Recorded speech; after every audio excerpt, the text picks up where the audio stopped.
Welcome to the Global Investor Podcast, a show that focuses on helping foreign investors enter the lucrative U.S. real estate market. Host Charles Carillo combines decades of real estate investing experience with a professional background in international banking to interview experts in all areas of U.S. real estate investing. Now, here's your host, Charles Carillo.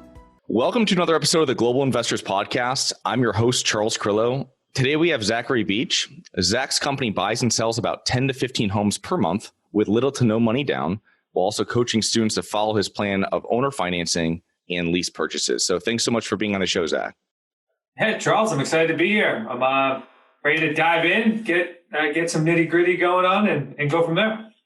Awesome. So can you tell us a little bit about yourself before becoming a real estate investor? Yeah, so I don't know if many of you out there we're in the hospitality industry, but coming out of college, I was a bartender for about 4 years, and I also personal trained on the side as well. So as you can imagine, that schedule gets a bit draining. I would stay up all night bartending, and then I'd have to wake up super early in the morning and personal train sometimes the same people. So it was a bit of a conflict, but it made ends meet at the beginning. But about 4 or 5 years into doing that, I started getting super burnt out. I was burning the kid on both ends. And I had a family member, which maybe you interviewed. My father-in-law, Chris, has been in real estate for, I don't know, it's going to be almost 30 years now. I'm probably dating him now, but it's about 30 years now. So I went to him about 5 years ago, and I said, hey, I don't know if I'm going to like real estate, but right now I'm getting extremely tired and getting burnt out. Would you be open if I just started more or less making dials for you guys? It was at the time, it was my brother-in-law and my father-in-law working together and a small investment company. So I went to him, and honestly, I had no idea if I was going to like real estate at all. I just figured, hey, let's give this thing a try because it's going to be better than what I'm doing right now. Then fast forward 5 years later, I've done well over hundreds of deals now and help out people across the country do the exact same thing. So what would you say was your main choice of choosing real estate as your investment vehicle, other than the couple of, getting into a normal work schedule? Was it, were you hoping for a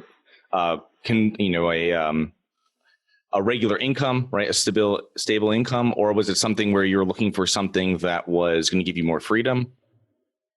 Yeah, great question. Honestly, I didn't even think past, hey, I just wanted to get out of my current situation because I went to college. I did the whole college thing. I graduated like a marketing degree and a minor in finance.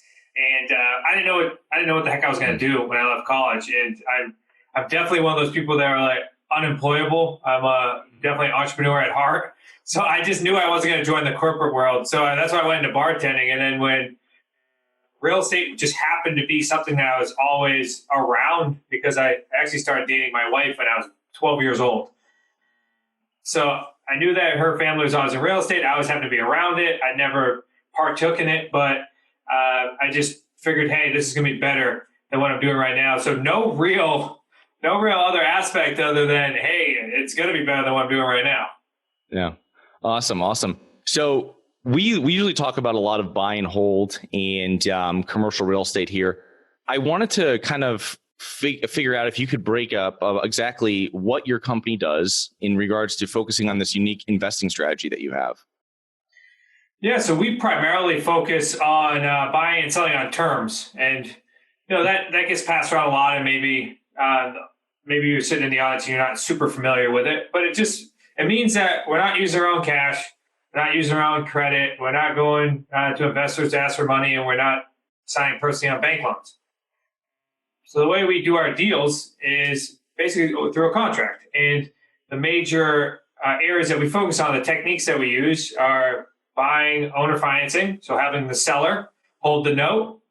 Typically, we're doing that on properties that are free and clear. We're going to assume that there's no mortgage on the house.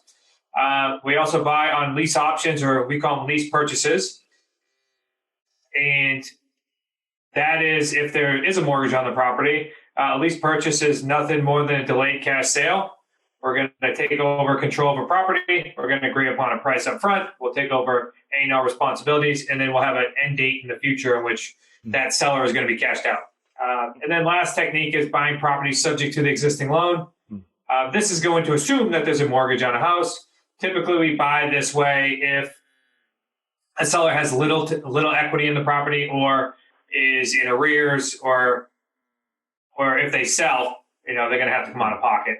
And to keep that super simple, you close on the property, title transfers to our company, but the mortgage remains in the seller's name. And we just contractually responsible to continue to make that mortgage payment. And then at a date in the future, the mortgage will be paid off. So those are our three main techniques, but all of them come with, really leveraging the property and doing our best to limit our liability. So, the first one's pretty straightforward if they have no mortgage. The other two, now I imagine with the subject to, you're putting that into some sort of trust. Is that how it works? Some living trust or something like this? And then is it usually on those last two, is it 5 years or something like this? That's what I usually hear from people that buy on terms.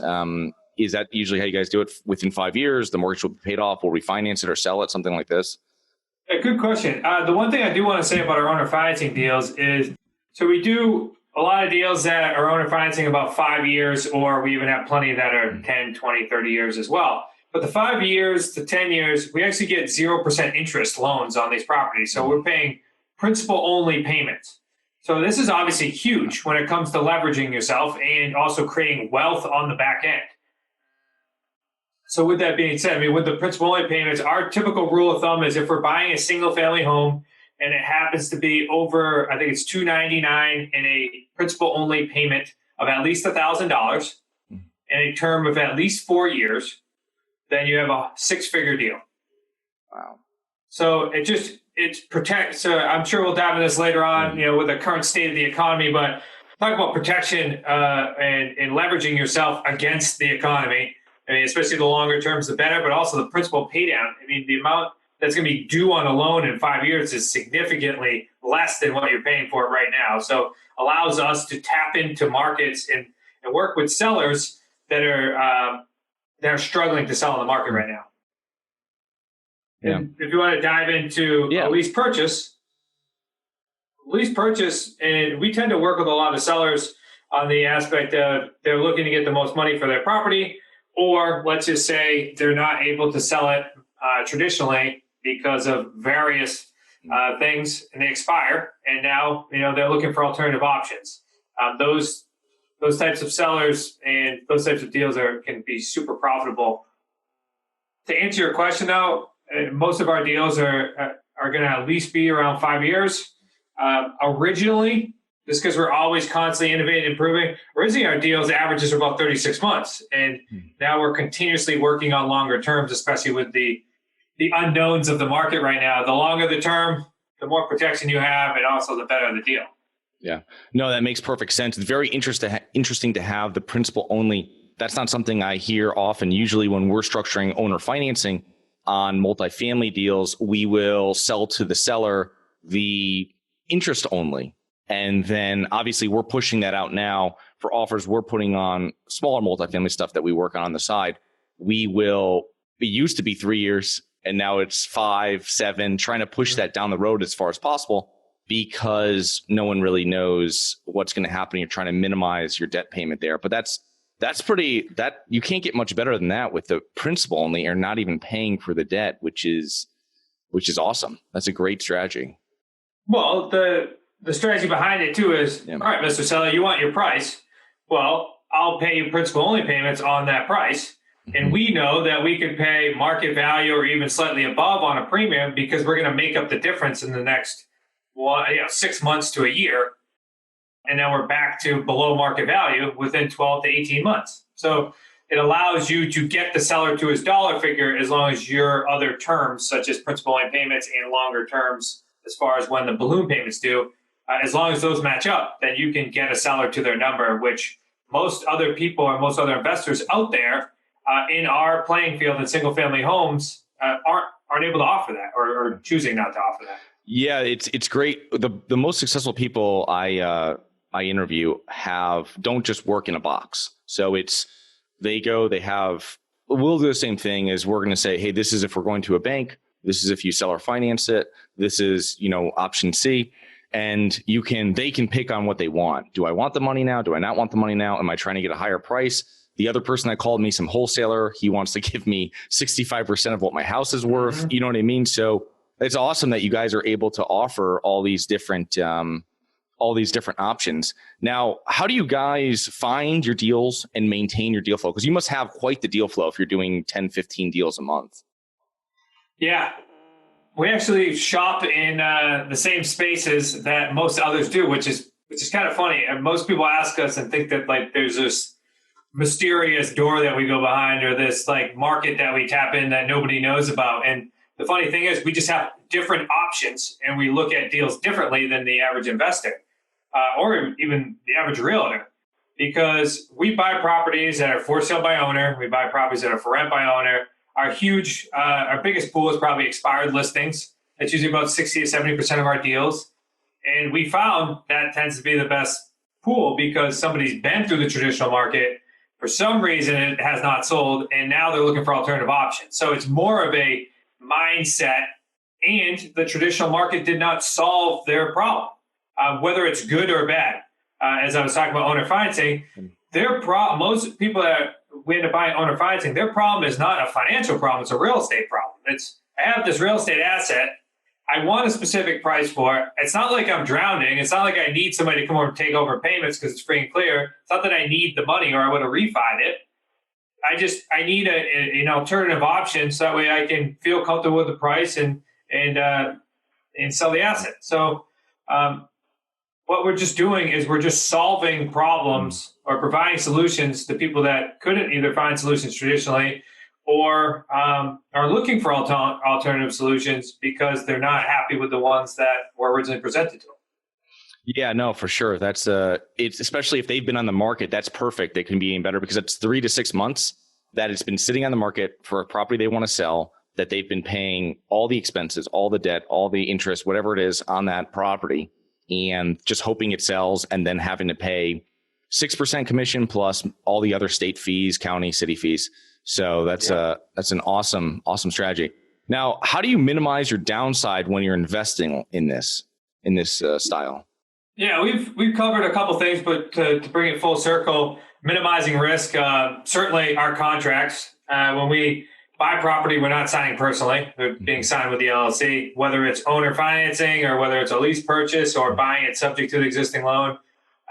Typically, we don't have investors' money on it, so it's not like we have additional debt that we have to pay. And our credit's not being affected because it's the LLC as well. And then the biggest thing I would say is the length of terms.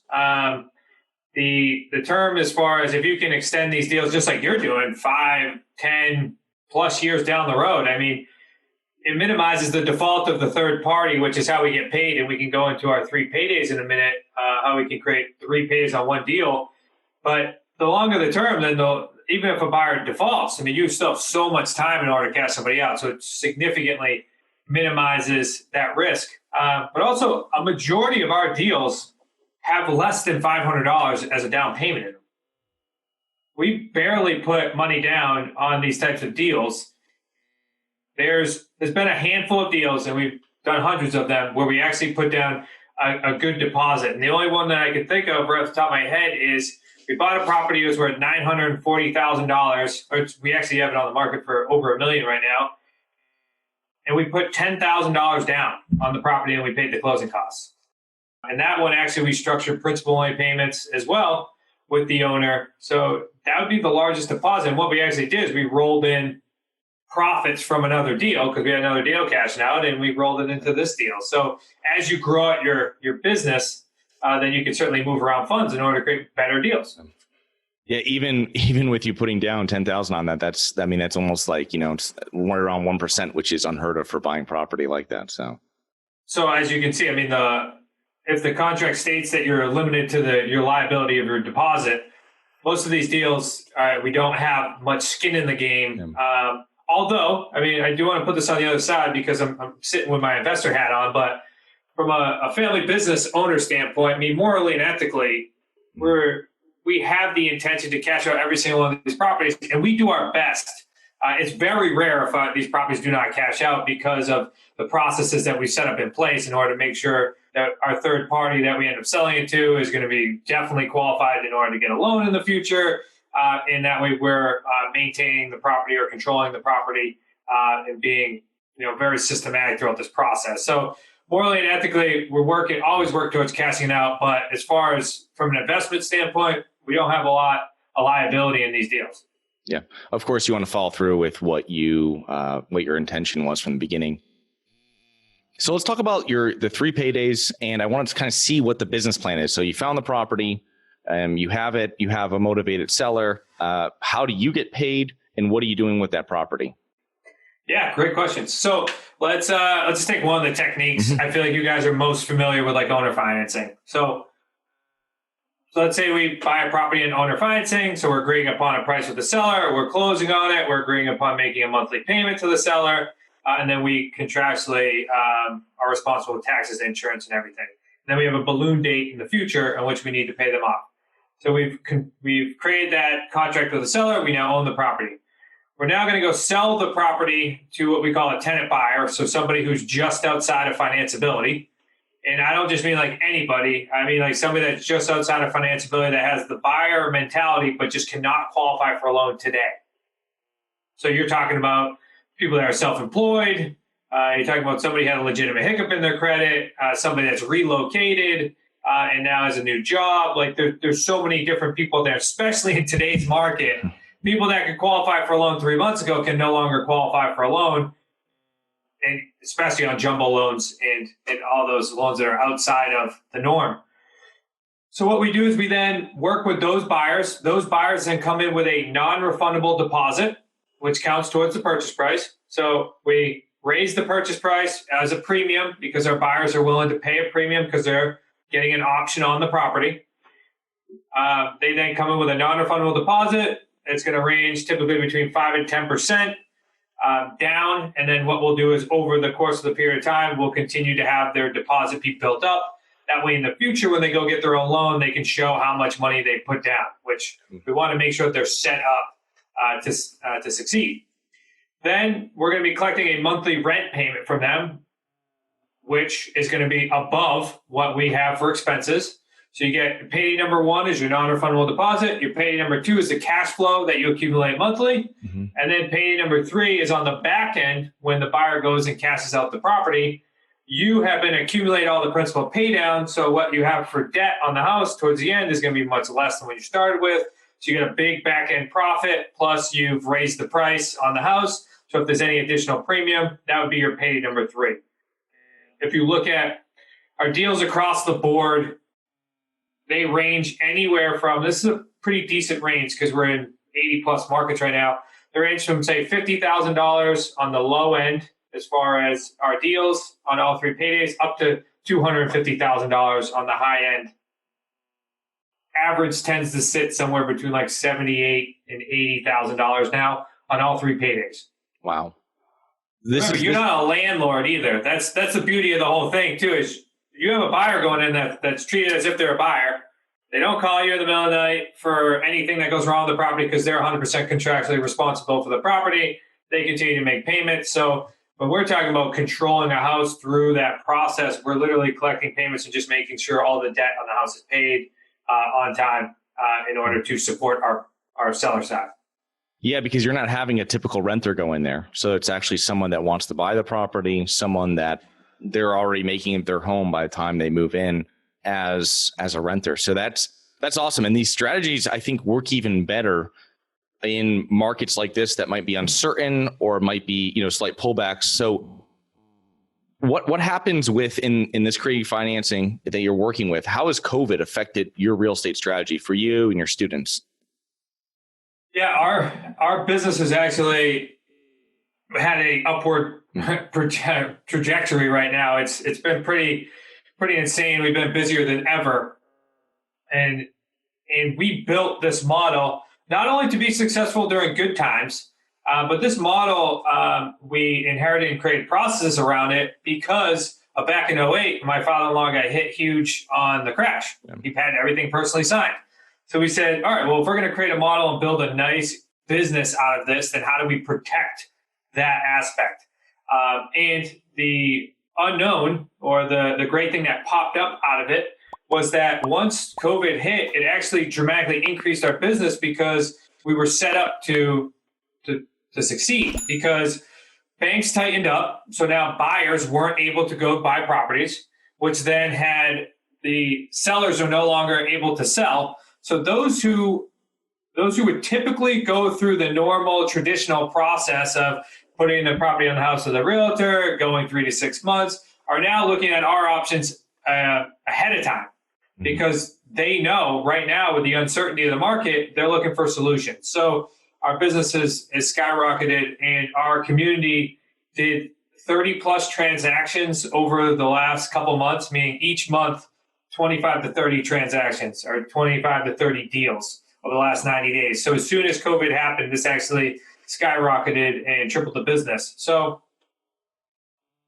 I can just tell you there's no better time than now in order to get involved in creative financing, because we both know that this is going to now drag on for the next 18 to 24 months, because they're going to start opening this up. This is my opinion. They're going to start opening this up.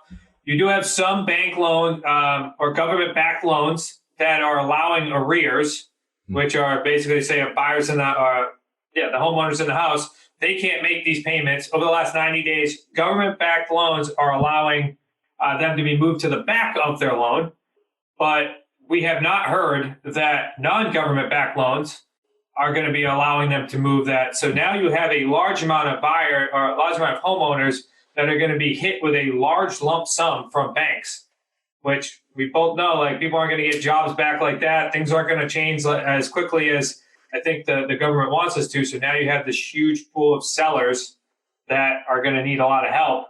And if banks continue to tighten, then you're going to have a bunch of buyers that can no longer qualify. So now they're looking for alternative options. So in order for this real estate economy to keep going, creative financing needs to be in place. We need to be able to pull banks out of the mix and be able to work hand in hand, or the real estate market's going to stall, at least in the single family home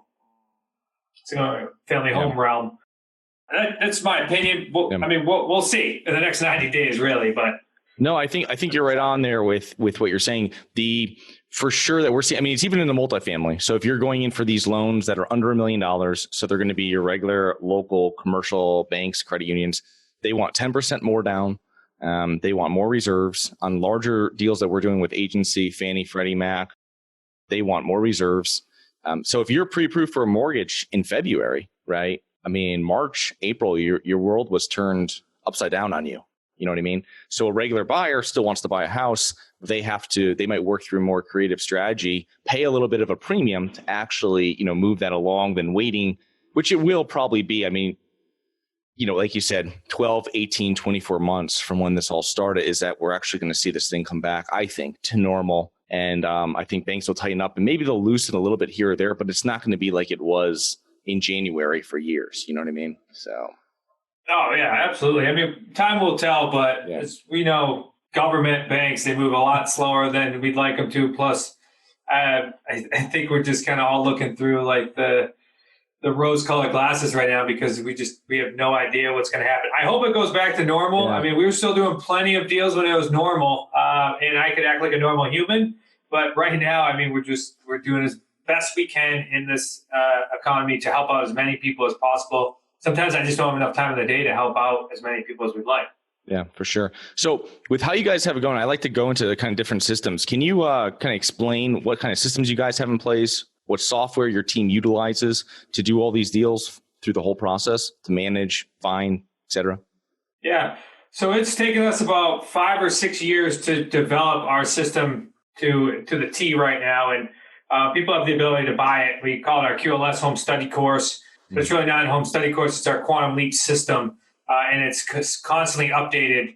And as we continue to evolve our business, they have all the systems in place, including our contracts. So everybody out there, they have the ability to go get it. So we've taken the time to develop all the systems, all the process, all the checklists in order for you to buy through our 4 techniques. We talked about 3 of them today.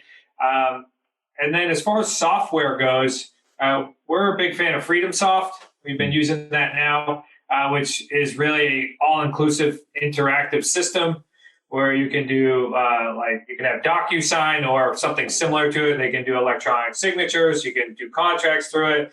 You can have workflows and campaigns and automated funnels. You can have different people working in different aspects of it, so it can work as a full machine. So we very much enjoyed that. It's allowed us to really be able to automate and delegate the business and make it more streamlined. So, and that's also in our resource section. You can also, if you go on our website, you can find it, as we actually created a custom really software or coaches platform for those who are inside and utilize our techniques, as all of our agreements and everything are already implemented in there. Our workflows are already in there. So instead you have to go create the whole thing, we actually did it for you very specifically to our business. Awesome. Yeah, that's great. Anything with these creative strategies and using DocuSign integrated with all your other stuff. I mean, DocuSign just makes the process so much faster, and you can go out, if you take a look at the place, they can sign on your phone, you can send them an email for it. So it's definitely revolutionized all these different creative financing techniques and stuff like this. So you're an author and a coach. Are you able to explain on what your coaching program offers? And I know I have your book here, but Yeah. So, and we'll offer the book for free at the end as well. And we're actually going to re-release with some additional new chapters from myself in our original Amazon bestselling book as well. But what separates us, or Smart Real Estate Coach, from others, in my opinion, is we teach you the systems. Yes, we're extremely innovative when it comes to that, because we're in the trenches. We not only coach on this, we still have our real estate investment company that we buy and sell properties on a day-to-day basis as well. So we're not teaching you models or things from 5 years ago. We're literally teaching you what we're doing right now in the trenches. That's why we have two companies, and we stick to that because it's extremely helpful. The second thing is we teach you the system, but then we have certain coaching levels that allow us to get in the trenches with you, meaning lock arms with you, help you with jumping on the phone and doing negotiations with sellers, working you through how to work with the buyers, hopping on buyers' meetings, hopping on buyer signings. Anything from, again, getting a hold of leads all the way to getting the property cashed out and helping you control and make sure that you get your 3 paydays. So what separates us is we have the ability to get in the trenches with you from that standpoint. And then the factor that most people don't take into play, but we've realized our students have had such high success in our community, is because of that community. We actually created what we call the Wicked Smart community, the community of the people we do deals with in the trenches. And you have access to those if you're part of one of our coaching programs or part of our coaching program. So you can connect with one of the associates that's doing deals in Washington or California or Florida on what we have is a Slack platform. So it's a constant communication where if you have a question, you literally can just hit our members area and you'll get like 10 different answers from people in a relatively quick period of time. So yes, you have your own point person as a coach, but you also have the amazing community that supports you throughout the entire process. And especially with what's going on with COVID, there's nothing more important than being a part of a community that's moving in the right direction. There's too many people out there that took this as a vacation. And I don't mean to sound insensitive, because some people have been extremely affected by it, and I can understand that, but others are taking this as if it's a vacation. I can tell you that our community is running because they know, and we truly believe that over the next, say, 6 to 10 months, you can create profits for the next 6 to 10 years by doing these types of deals. So that would be a huge, huge benefit. Awesome. And how can people learn more about you? I'll put those links, any of these links, into the YouTube and podcast notes. Yeah. So you held up the book. Let's give them the free book. Right now with COVID, we're not sending out the hard books just because we don't have everyone in the office like we used to. So, but you can get the free downloadable, or you can go on Amazon and you can go ahead and buy it. I'm a huge fan of the actual book as well. So, but just go to newrulesforfree.com. Go ahead and download that book. It's newrulesforfree.com. And then also, I'd love to give you guys the ability to have a strategy call. Meaning we can hop on the phone for about 15 or 20 minutes. Myself, you can either talk to me or Chris, and we can work you through and talk you through either what the next steps are for you or go through any challenges that you may have. And you can go to smartrealestatecoach.com/action. It's just /action. And then it's just 6 easy steps. Answer a couple questions, and you can hop on our calendar, and we'd love to chat with you and see how we can best help. Awesome. Well, thanks so much for being on today, Zach, and look forward to talking to you in the future. Thanks, Charles. I appreciate your time. Talk to you later. Bye. Hi, guys. It's Charles from the Global Investors Podcast. I hope you enjoyed the show. If you're interested in getting involved with real estate, but you don't know where to begin, set up a free 30-minute strategy call with me at schedulecharles.com. That's schedulecharles.com. Thank you. Thank you for listening to the Global Investor Podcast. If you like the show, be sure to subscribe on iTunes or Google Play to get new weekly episodes. For more resources and to receive our newsletter, please visit globalinvestorpodcast.com. And don't forget to join us next week for another episode. Nothing in this episode should be considered specific, personal, or professional advice. Any investment opportunities mentioned on this podcast are limited to accredited investors. Any investments will only be made with proper disclosure, subscription documentation, and are subject to all applicable laws. Please consult an appropriate tax, legal, real estate, financial, or business professional for individualized advice. Opinions of guests are their own. Information is not guaranteed. All investment strategies have the potential for profit or loss. The host is operating on behalf of Harborside Partners Incorporated exclusively.